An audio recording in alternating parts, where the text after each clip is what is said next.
หมายสงข้าหมายสงกูก็ค่ะโจข้าวอยู่ไว้กรุงเทพค่ะเนาะ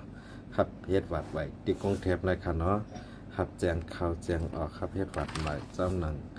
ดีอันของการสถานงานเปิ่นพาวจอมหนังเปิ่งบริษัทที่เป็นเฮ็ดไรเฮาคาก็เฮ็ดไรนะคะเนาะพี่น้องเฮาคา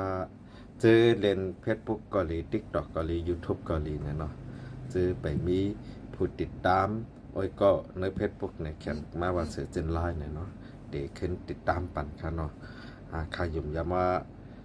เพราะว่าเขียนมาเสือเจนไลน์เนี่ยมันเดินยากว่าดัง TikTok เกาหลีว่าดัง YouTube เกาหลีเนี่ยเนาะแล้วก็เปิ้นนั่นแหละ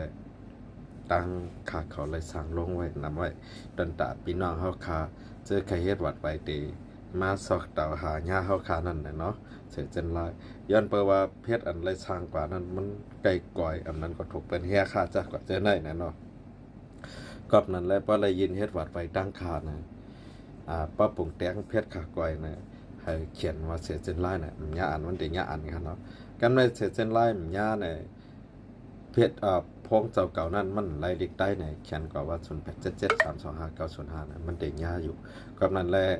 ใครลัดพี่น้องไอ้ก็เฮาคาเจอมายืนวัดไว้ตั้งเฮาคาและสังเนาะหนังหือบ่ได้มีลองมั่นใจลองยุ่มใจนั่นนะ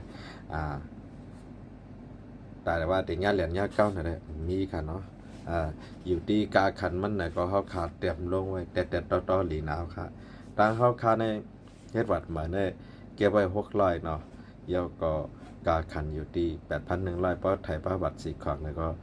8,700เนี่ยเนาะเพราะในพวกขึ้นเฮ็ดพาสปอร์ตในก็กาขันอยู่ที่7,000เนี่ยนะเฮาคาลัดไว้ตายโตค่ะเฮาขามีการย้อนเพิ่มก็นั่นแหละให้พี่น้องเฮาเขาไล่ฮู้ไว้เนาะก็นั่นแหละอันใครรัดได้ก็พี่น้องโอ้ยก็โอ้ยสิซื้ออันเล่น Facebook TikTok YouTube นะซื้อไปมีก็เนี่ยก็จอยติดตามไว้ปันอันนั้นก็ตึกหาทาง Facebook มาใหม่ตึกหาทาง TikTok มาใหม่ก็ใครไล่ผู้ติดตามเนี่ยเขียนก็ว่าเสือเจนไลน์เนี่ยตั้งเลยนะงั้นเดี๋ยวมีพี่น้องไอ้ก็เขาเดี๋ยวไล่ผู้ติดตามนำขึ้นมาเนาะโอเคเดี๋ยวก็ป้อกลางคำเลยค่ะใกล้ไลฟ์สดปันเหมือนจังพี่น้องไต้มาอุบกับอุบมวนกันเนี่ยพิดหม้อกันเนี่ยจากกะเจ้านั่นเนาะเขาเจ้านั่นเนี่ยเขาเป็นไว้ก็กันย้อนเปว่าพี่น้องไต้เขาเลยใจเจ้งเลยไว้ก็คิดเล่าคิดยาเนี่ยมาง่ากันแฮมาสร้างกระแสมาสร้างให้ลองปืนเพะตรงวง